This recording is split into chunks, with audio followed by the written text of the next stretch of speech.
Hey, aloha everyone. Thank you so much for tuning in again.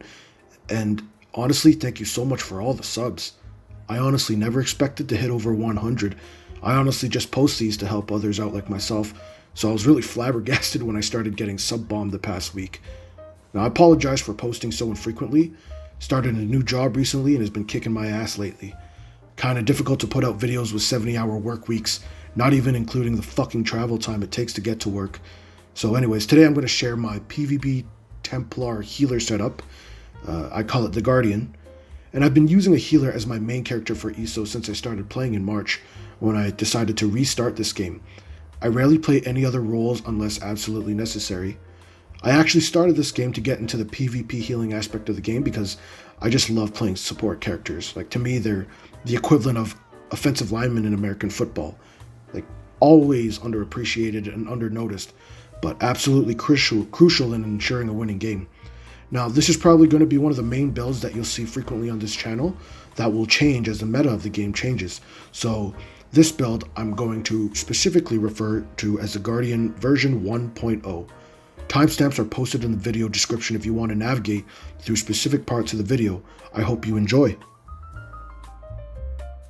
Okay, so for the character class, obviously Templar, since it's a PvP Templar build, but as for the race, I'm actually going to be a lot more rigid and give you less freedom and say that Breton is your best bet for this build. And that's because this build uses a lot of sets that are normally used on tanks.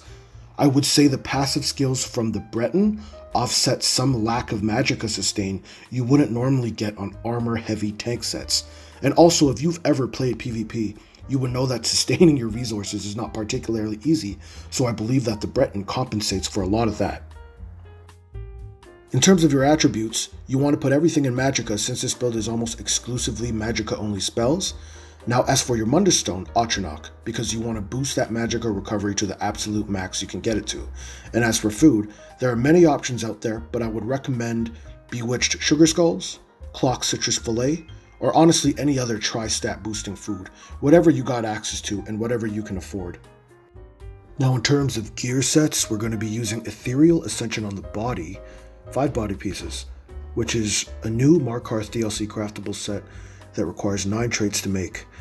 This set gives you insane amounts of resistances at the cost of increasing the blocking, sprinting, dodging, and breaking free by 20%. However, if you make this set on light robes, you actually gain access to the light armor skill line passives, which make your magicka sustain amazing, decrease the cost of your sprint, as well as making you extremely tanky and difficult to kill. Just be very cognizant of your stamina, as it is possible to run out quickly. You might need to pop potions frequently on the battlefield. The next 5-piece set you'll be using is Eternal Vigor, quite self-explanatory with this set. It's a very popular PvP set that makes your sustain godlike. It makes you really difficult to kill once your health falls below 50%. Basically, with this setup, once you're below 50% health, it's possible for your character to be running over 2k health recovery, under the condition that Bewitched Sugar Skulls or Clockwork Citrus Fillet is your stat boosting food. And finally, you got your monster set, in which I believe there are 2 viable choices, Troll King or Trollthorn. At this point, it's really up to you, whether you prefer an AoE health recovery increase for your team versus a very strong single target heal. I will say that when it comes to health recovery, that health recovery is not debuffed when you enter PvP, whereas healing is, which is the reason I prefer to run Troll King. But I've used Trollthorn in PvP for a very long time, and I honestly don't have any complaints with it either. So this decision is entirely up to you.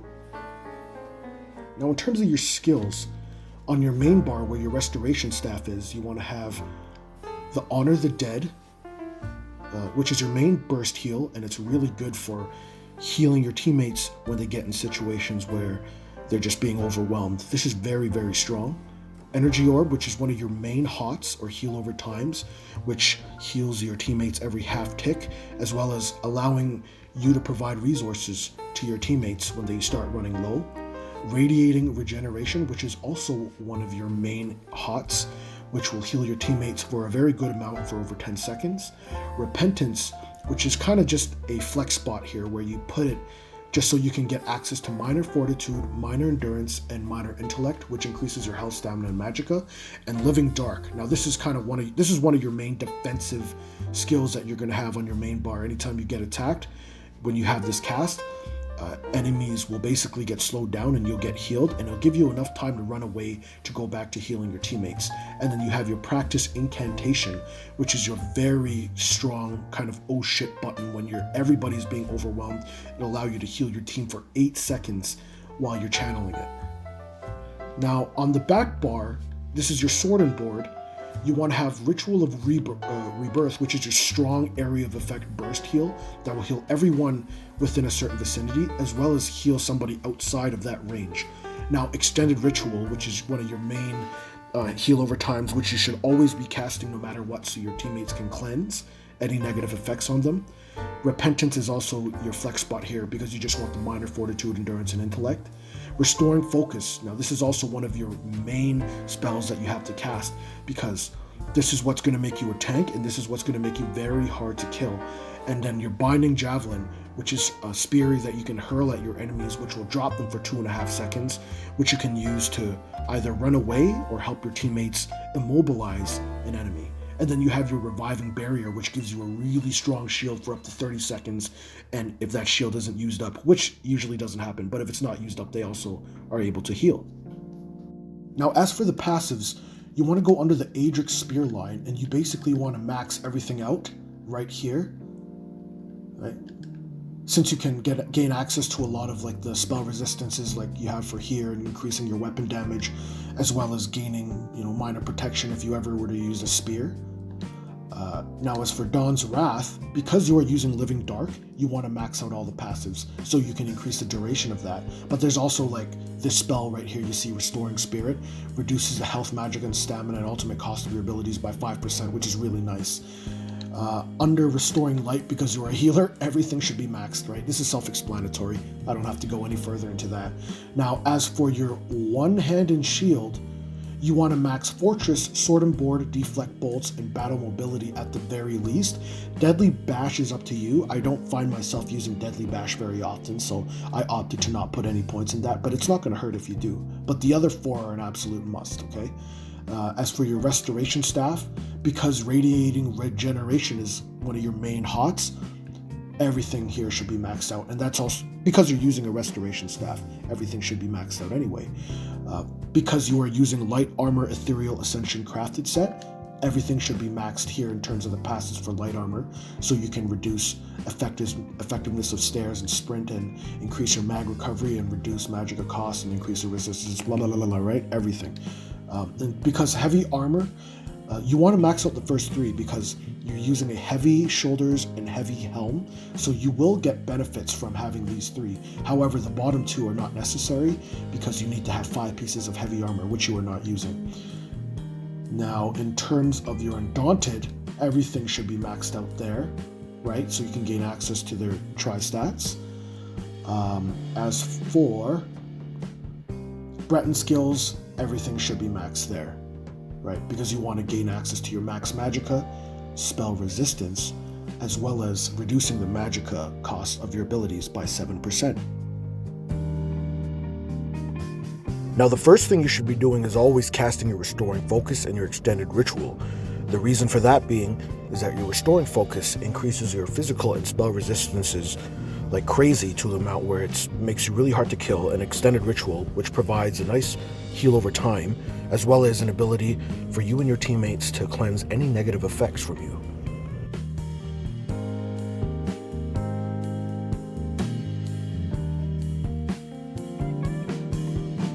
Now, after casting your Restoring Focus and your Extended Ritual, your next step should be casting your Radiating Regeneration and Energy Orb Heal over times.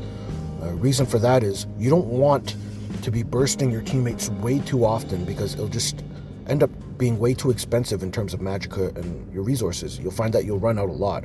So you want to have these down before you even think about burst healing with your, what's that spell called again? Your Honor the Dead burst spell that the Templar has access to.